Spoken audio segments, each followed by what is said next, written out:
What is up, guys? We have a slideshow video for you today, basically where I'm talking about this topic. Do people even understand what they're reading?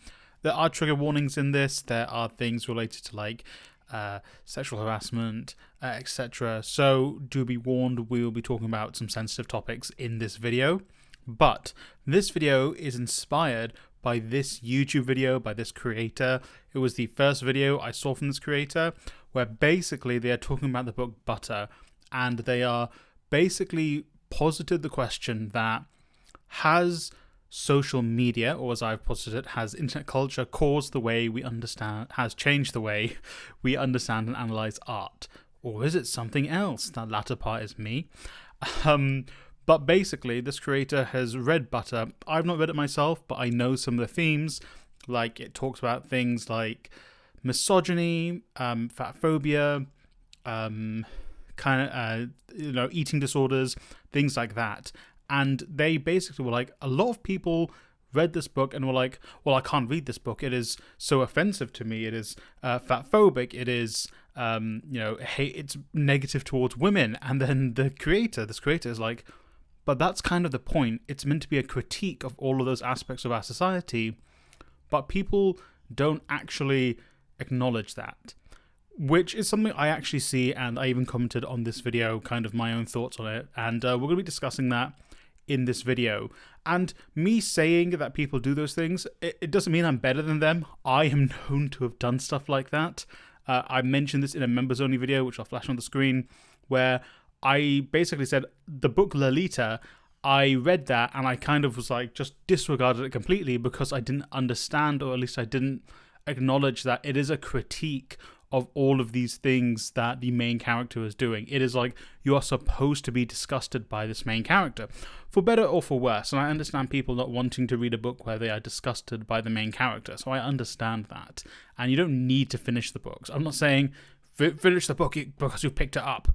You don't need to. If you really don't want to read it, don't read it. It's fine. That's completely, it's your time. You know, we have limited time on this world. It is okay for you to not finish the book. And also, like, we do these things in other media forms, like Rush Hour recently was a topic of contention because they've put a censor on it on whatever streaming platform it's on, and I think there might be different ways of going about it. I'm going to go more into this later, but I think something like Rush Hour, which is made in the past, I understand putting a warning being like, hey, some of the views here, a bit messed up. Like, I think Rush Hour 3 has a very transphobic joke. One of the themes is transphobia, I think, about one of the characters. So, obviously that's something that was commonplace in the past, but nowadays we wouldn't accept that. We wouldn't accept that in our media, really. But that wasn't a critique of transphobia. It was used for comedy, so I get why people are like, this sucks. But if it's a critique of transphobia, is it a different thing? Let's get on to it. So the first book we're going to be talking about is Beauty and Sadness. So this is a book where I saw a very similar thing that this creator identified come up in critiques of this book. So Beauty and Sadness is a book I read recently for my book club. You can become a member for as little as £1 a month to be part of the book club. Sorry, I had to do that plug. So this is the synopsis of it. The successful writer Oki has reached middle age and is filled with regret. He returns to Tokyo to find Otoko, a young woman with whom he had a terrible affair many years before. Otoko is now a painter living with a younger woman as her lover. Otoko has continued to love Oki and has never forgotten him, but his return unsettles her, not only her, but also her young lover. This is a work of strange beauty with a tender touch of nostalgia and a heartbreaking sensitivity to those things lost forever. I don't fully agree with this synopsis, but we get into that going forward. But this is a book where I went away from it with a certain understanding, and it was a book where it was difficult to read at parts because of the actions of some of the characters. And we're going to look at some not Goodreads, some Storygraph reviews. You can follow me on Storygraph down below or become a friend. I don't know how it works. I'll get a notification if you follow me or add me as a friend on Storygraph. You can do that. That's in the description as well. And let's look at some of the reviews. And I kind of want to talk about them and kind of understand where they're coming from, and also see how they fit into my critique. The reason we're doing the video like this is basically so I can read them easily, and also so I can cut out people's names. I was just going to scroll through, but I want to cut out people's names just in case. And some people have their photos on Storygraph. So the top left one, I think, kind of exemplifies what we are talking about here. The reviewer was like, did not finish book, disgusting. And then they put a lot of the warnings, which honestly, basically all of them are here. So, although some of these I don't like, actually no, you know what? Yeah, all of them probably are trigger content warnings. But So I understand you not wanting to finish a book because you're disgusted by it. That is completely fine. I mean, like Lolita, the first 2 times I read it, I was so disgusted I didn't finish the book. That's fine. But also, I think to understand the book is disgusting for a reason. The book is disgusting, in my opinion, and we have a review here that kind of contradicts or disagrees with me. I think it's disgusting because it is meant to be a critique of those characters. It's meant to be a critique of the disgusting characters, or at least those characters represent a sector of society, Japanese society, that he is trying to critique. How successfully he does that is kind of where maybe I agree with some of these other reviews. I gave it maybe a 3, maybe a 3.5, but I always revise my reviews at the end of the year, or it's been halfway through the year, I might revise them soon. I usually revise my reviews down. But I feel like we need to acknowledge we can write about these things. What's happened, like some of the content warnings here, like adult minor relationship. It is okay for someone to write about it as long as it's written in a way where it's a critique. There was an example, I think, of a book that came. I'm not gonna look it up because I don't want that on my search history. Where it was like a young girl was basically being groomed, and it was like written as like, "Teehee, how great is this?" I'm like, what the frick? Whereas this book is like, it is like from the start when you find out this man is having a relationship with a minor. So Otoko is a minor at the beginning of this book. He is like condemned by everyone around him. Like everyone is like, you are disgusting, and he feels bad, but he's like, oh yeah, I love this minor, which is messed up. But it is a critique of this man. It is a critique of that sector of Japanese society. Let's look at some of the other reviews. So we're going to go down and to the right. This book is about the love story of an adult man, Oki, and a young girl, Otoko. Although I would disagree because that's only in the flashbacks, but it's not necessarily about that part of the story. It is about the aftermath of that, but anyway. And how their lives develop after their last encounter and how their love for one another evolves despite the distance. The years and the absence from each other's lives. There was no full stop there, I apologise. It also focuses on the impact that their love affair had on their destiny and life. Later on, Otoko's apprentice and lover, Keiko, decides to get revenge for the pain Oki caused to her painting master and lover. I would recommend this book to Japanese culture fans. The way the writer develops the plot and his descriptions make it incredibly easy to picture everything you are reading. Reading this is like taking a journey through the typical scenery and Japanese culture, and the attention to detail used in the description is remarkable. As for the plot goes, I do not find it as satisfying as I thought I would, maybe because even though I enjoy Japanese culture, I am not a massive fan of it. I found it slow on some parts, and I guess that I would also say it uses a way to introduce the characters in a way that sometimes it's hard to identify or sympathize with them. I agree with that last point. It's like, it is beautifully written. Maybe not, like the plot is a bit all over the place a little bit. I think this kind of is a more, understandable critique of the book. This is more someone's personal opinion of it, but at least I think they got more into the idea of it, that this book is about Japanese culture. I wouldn't say I would give this as someone who's a fan of Japanese culture. I think, if you're a fan of Japanese... But I guess if you're a fan of Japanese culture, there's those people who are really into Japan, way too much. They probably would be like, oh, I am on Oki's side here. when I think when you're a little bit more detached and you understand that this is actually kind of how Japanese culture kind of still is, even though this book I think came out in the 60s or 70s, you know, can actually understand, oh, this is a bad thing that Japanese culture is like this. So I don't think you necessarily need to be a fan of like this person says, I'm not a massive fan of it. Like, they understand Japanese culture, they don't like it. I'm like, I get it. I don't think you should be I love like anime. I like the singer Lisa from Japan. I don't necessarily love Japanese culture, you know, and obviously the whole discussion of soft power is a whole other topic we can talk about in the future, but this is kind of more of an in-depth review and understanding of, like, they actually got through the book, even though they were like, yeah, this wasn't great. But you don't necessarily get to get through the book, but at least they've identified this is about Japanese culture. It is critiquing that culture. I just don't like reading about it. And to be honest, I get it. The next one is a review that maybe is a little bit more in line with my view, but let's see. I decided to pick up Beauty and Sadness since I had a copy of Snow Country waiting for me when I got back from vacation, and as such was curious to see what Kawabata's writing was like. It's I can't read. I'm sorry. I'm so sorry. I can't read on the screen. It's an extremely short novel of about 140 pages, which I managed to finish in about 3 days at a casual pace. Same. Honestly, the book hasn't left any lasting impression of me. Credit should be given to Kawabata's writing style, as the novel has a wonderful flow to it. I agree. I think that is the strong point of the novel, just the way it is written. Having done some research and looked at some reviews, I agree that the novel seems to feed into the male gaze. I agree. Oki's broken character and his relationship with Ueno and Keiko. Ueno, I believe, is Oki's wife, and Keiko are interesting, but feel forced and stretched at times. Disagree, but I'll to say why. The ending is a bit of a surprise, but owing the novel's length can feel a bit forced.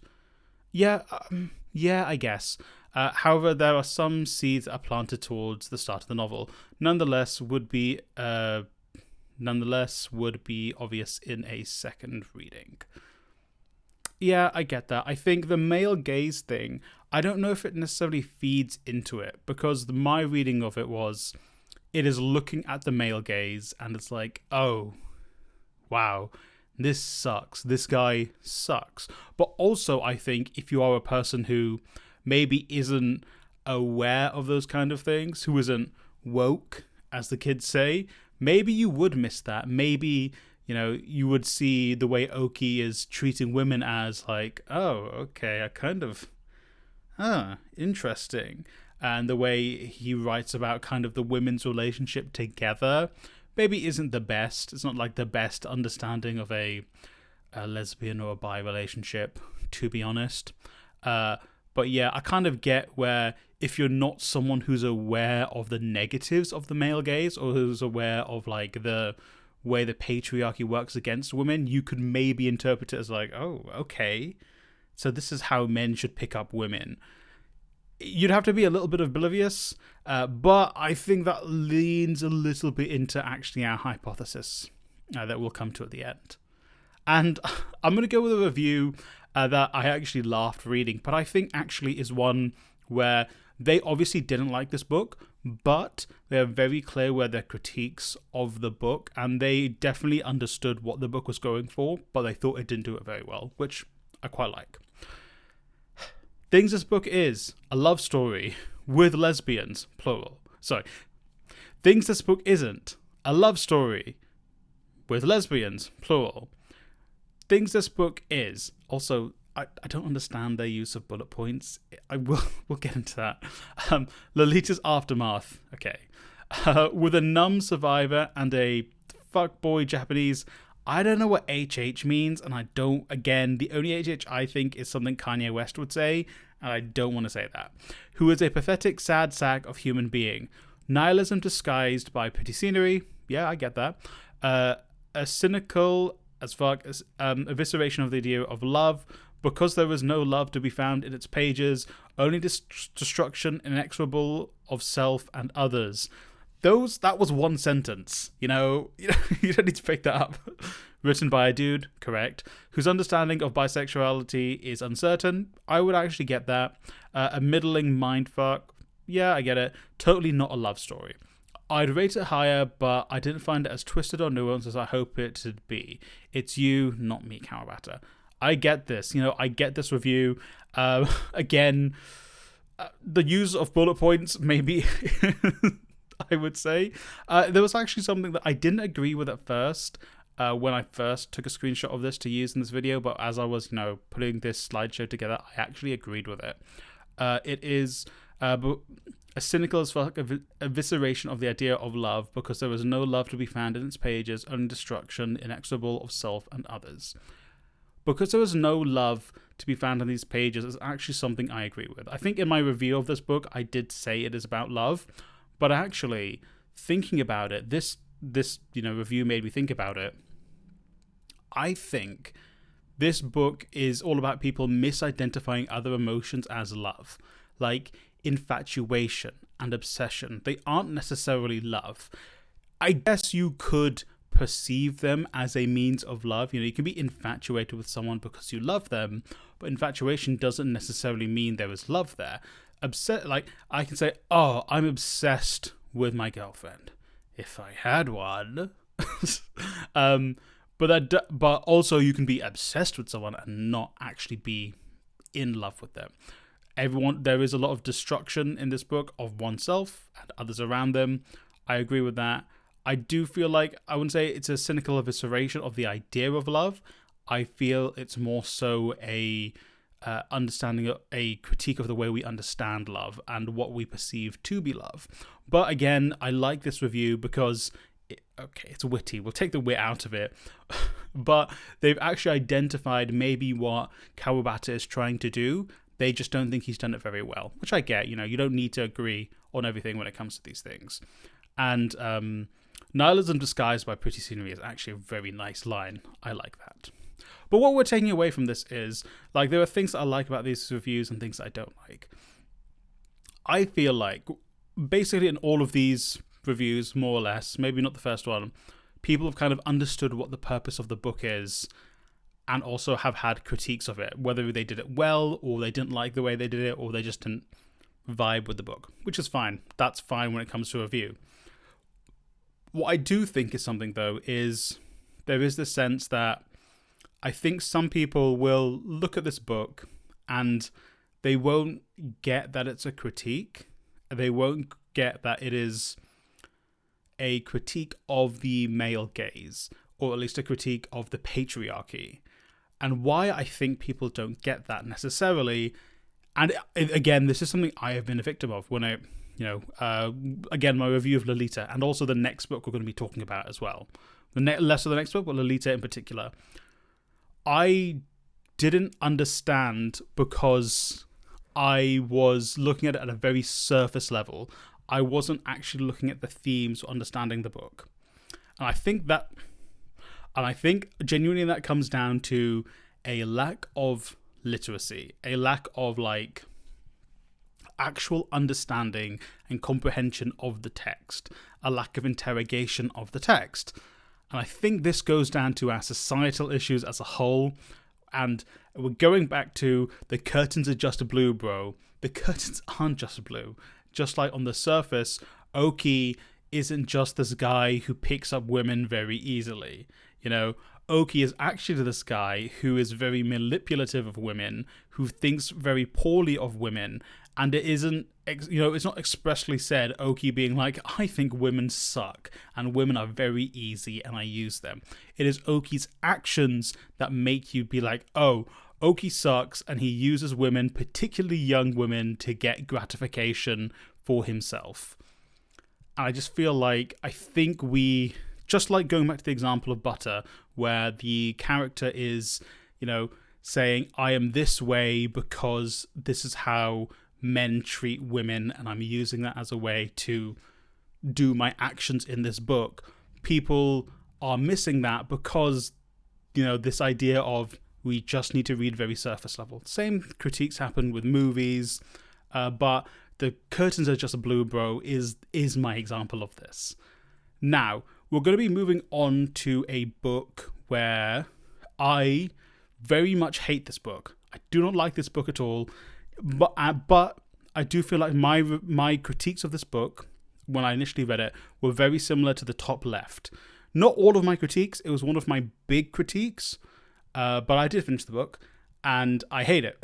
I really hate this book, and even if I read it back, I'd hate it. Even if I took out the very surface level things I hate about this book. But that's really loading what we're going to be talking about, isn't it? But the aging patriarch and matriarch of the Ghosh family preside over their large household, made up of 5 adult children and their respective children, unaware that beneath the barely ruffled surface of their lives, the sands are shifting. Each set of family members occupies a floor of the house in accordance to their standing in the family.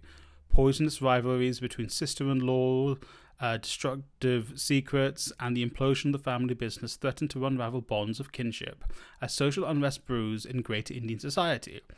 This is a moment of turbulence, of inevitable and unstoppable change. The chasm between the generations and between those who have and those who have not has never been wider. God, I was reading that so well.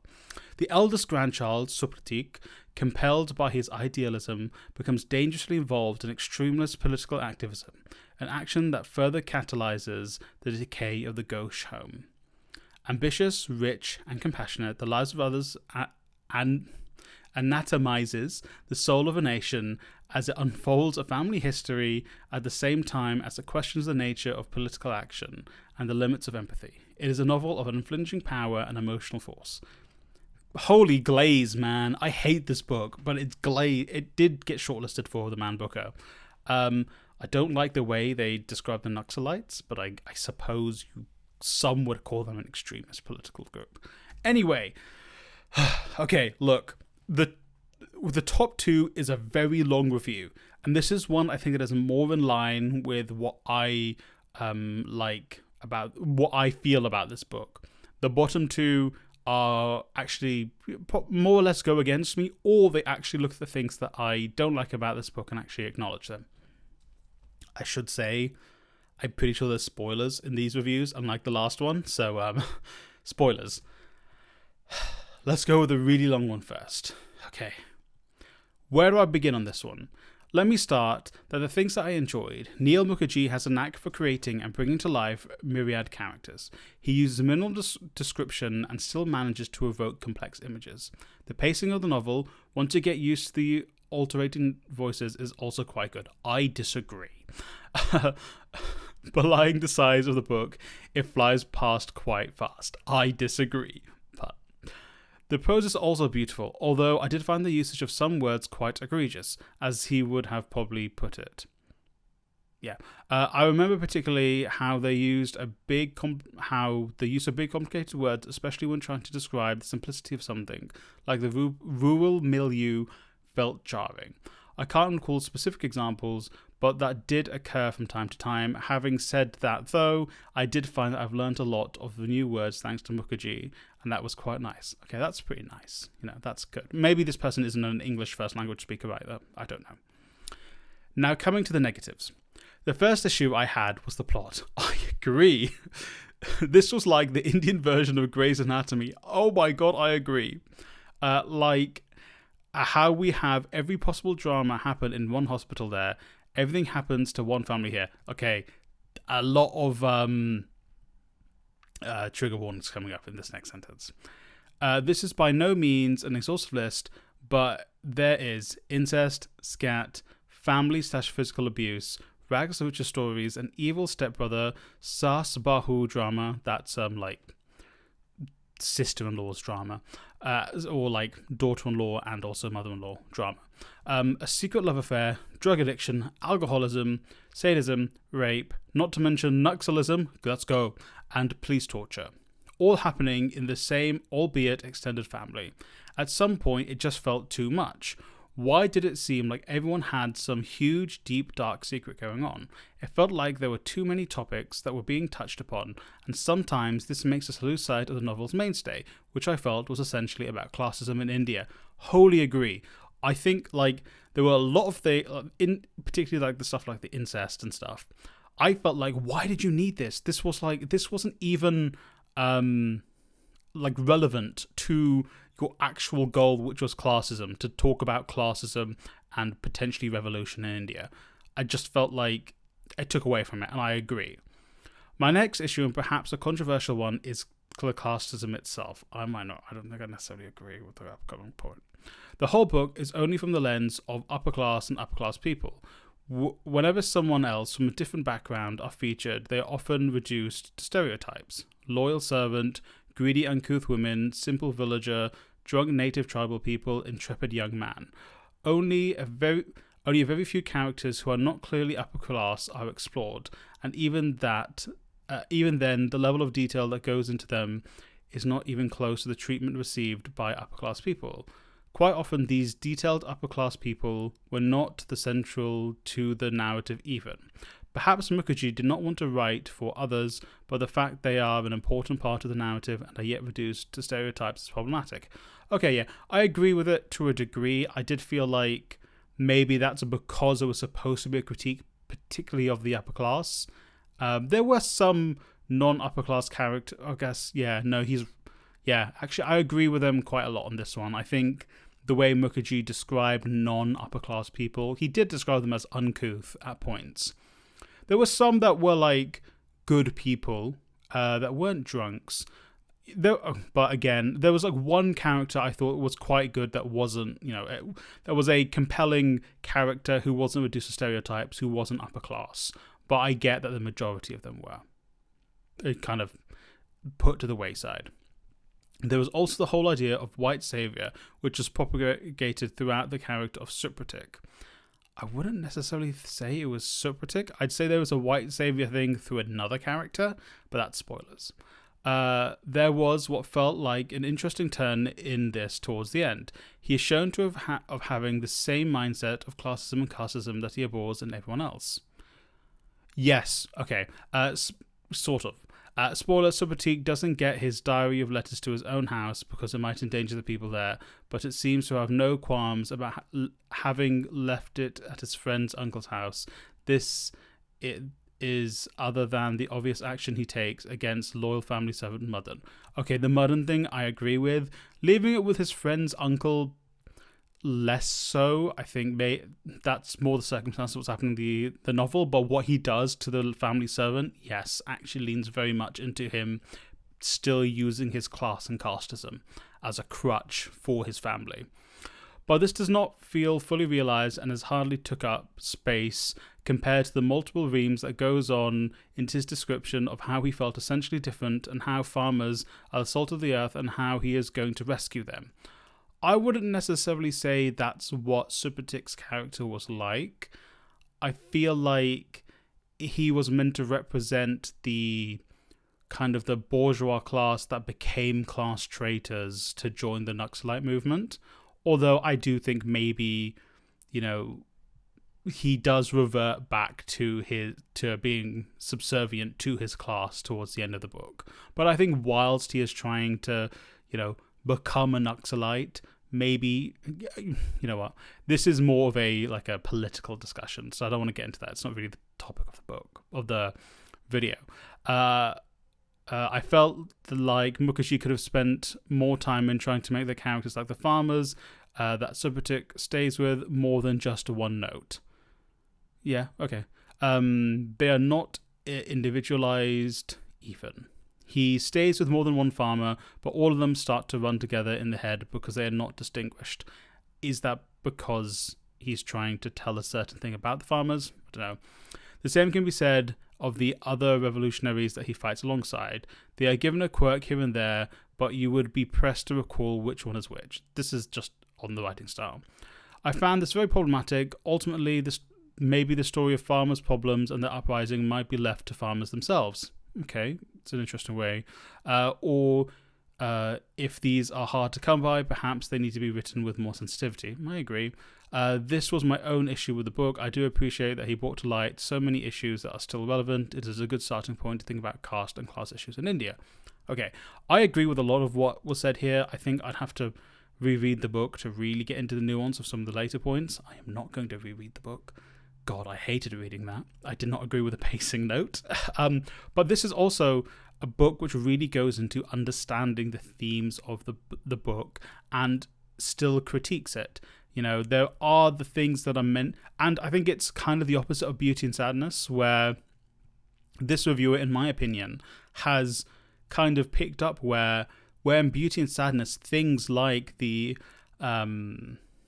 the abuse are actually part of the story and are part of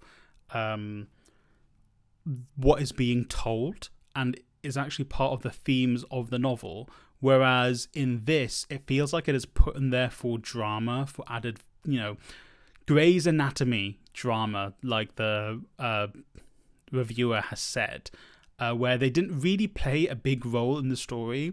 It just kind of was like, oh, this family is a mess, guys. They're also classist. Some of the stuff in there does actually play into the class dynamics. So some of the drama does, there's the classism angle with it. So that's fine. Because I think the classism is ultimately what it's about. It's about classism, a changing India, and casteism as well. But it kind of didn't fully go into it properly with a bunch of the stuff that was just there. Whereas with Beauty and Sadness, I felt like even though it was there and it was uncomfortable to read, because it was very uncomfortable to read in this book as well, it felt relevant. It didn't feel relevant in this.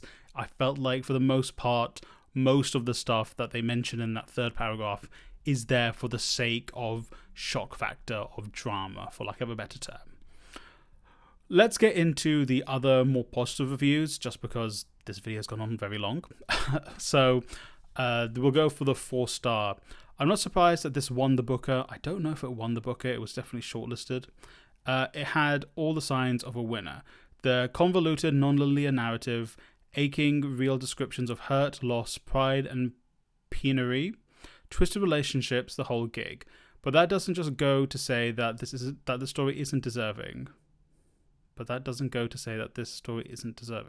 Wait, what? Mukherjee has woven a rich, intricate tale that does justice to the entire substantial length of the book. It really doesn't, in my opinion. At no point is this tragic drama set alternately with the gauche mansion and the forests of post-independence Bengal and Bihar bore the reader or lull. Oh, I disagree. Them into thinking that it will have an ordinary or pleasant ending. Okay, yeah, I get that. The plot is masterful, comparable to the mind of Kalyan Ray's Two Countries. Okay. Despite the sad, almost morbid tale of the Ghosh family, this is a book I'd pick up again someday, just not anytime soon. Okay, I don't agree with this review, but they have seemingly understood what the book is about, and they are kind of acknowledged what's going on there. And so the review is I think the review is also more so about the writing style of Mukherjee. I don't agree with it not being a bore. I think it is a bore. But one can agree to disagree. But we are seeing that this person also kind of gets where, there is an understanding of the novel, an understanding of what the novel is about. And although there's not much critiquing because it's very positive. I think I like this last review a bit more because it does critique the book. But let's go into it. Very good, brutal look into a hierarchical, unjust world. An examination of counter-revolutionaries and their terror. Does this initial terror justify it? Justify probably does it lead to change or perpetuate of the cycle of pain and suffering. The focus on the family was interesting, acting as sort of microcosm for society at large. And then it zooms out in on one of the family's members trying to fix that at large. Can one truly remove themselves from their upbringing? Okay, an interesting read. The thread of the budding math prodigy was a head scratcher. I agree. Didn't need it in this book. I suppose his success amid the abject failure and disaster of his family and surroundings is due to his reluctance to interact with the concrete, with the tangible. By living for the abstract, the theoretical, he was able to escape the pain and cynical suffocation of the family of the world. Okay, not much of a head scratcher. This book has multiple narratives which all paint a corner or a portion of the canvas. Okay, there's 2 narratives. Very well written, but unfortunately parts felt like a slog. I agree. A slog that I never doubted was worth it. I did doubt it, mind you. I did doubt it was me interjecting. Did I enjoy it? Not really, no. Real. Is it a book that is meant to be enjoyed? I don't think so. Did it make me think? Did I open the chest of humanity and show me the heart? Probably. Good essay writing material, probably. I think they said you can write an essay about this book. So, actually, looking at this, I think this shows how I maybe did what I am saying people do. You know, what the thesis of this video is, that I, in my review of this book, was just like, I hate the incest, I hate all of this stuff, it sucked, it was boring. But this individual identifies that maybe all of the stuff that I didn't like, that was part of the book, is supposed to be a microcosm of society at large. You know, all of these like drama that the first person posits them, and as I kind of posited them even when I was agreeing with them when reading it, is actually meant to be all loads of stuff that happened in the world, that happened in India at the very least, as the book's meant to be about, shoved into this one family. I don't think it was done as successfully as this reviewer is kind of suggesting it is done. But also, again, that might be being like, I just don't think this stuff should have been in here. So this is me basically saying, I am maybe the person who is not actually thinking about it literally. Like, not literally, but, you know, in a literary way. You know, I am the person who isn't actually being like, maybe I should interrogate the text more and really get into it. And this is to say that I feel like a problem we have is people, including myself, aren't actually interrogating texts super deeply or deeply enough. And it's because of this, in part, this internet culture, the way we kind of don't want to get involved with very upsetting or cancelable ideas, but also because we've been taught to look at things very surface level. You know, I did do English literature, so I do look at things a little bit more analytically, but I clearly didn't with this text, or at least in part. There are like some things that I thought were legitimate critiques that I had, but also some of the stuff I was just blinded by. I hate reading about the incest and the scat and the abuse and stuff. So that maybe blinded my reading. So I think that's kind of, I feel like the thesis of this video is, do people even understand what they're reading? I do think people do understand what they're reading. I think the vast majority of people do, but I feel like to fully understand it, we have to take our time to properly interrogate and understand text. And I think people have been pushed societally wise to actually not do that. To be like, no, it is just as it is on the tin. Whether it be the curtains are blue, whether it be reading something like Lolita and being like, this is disgusting, this is glorifying what this man is doing, it's horrible, why is he the main character, why is he wanting us to feel bad for this man? You're not meant to.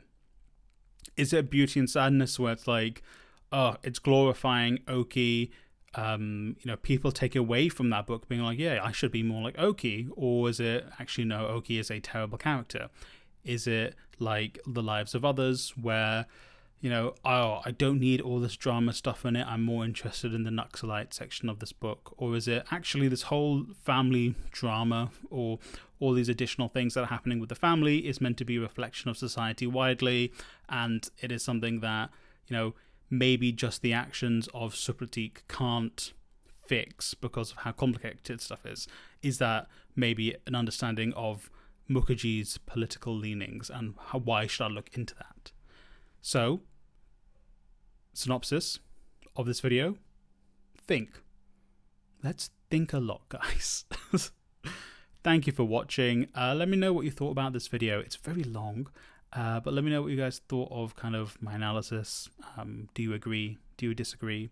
Before I end this video, I want to give a special shout out to my members. Members get additional videos. They get to be part of the book club where we talk about specific books, and they get a review, and they get to pick the book for the following month. So if you're interested, you can join from as little as £1 a month. They also get, additional bonus content outside of the book club too.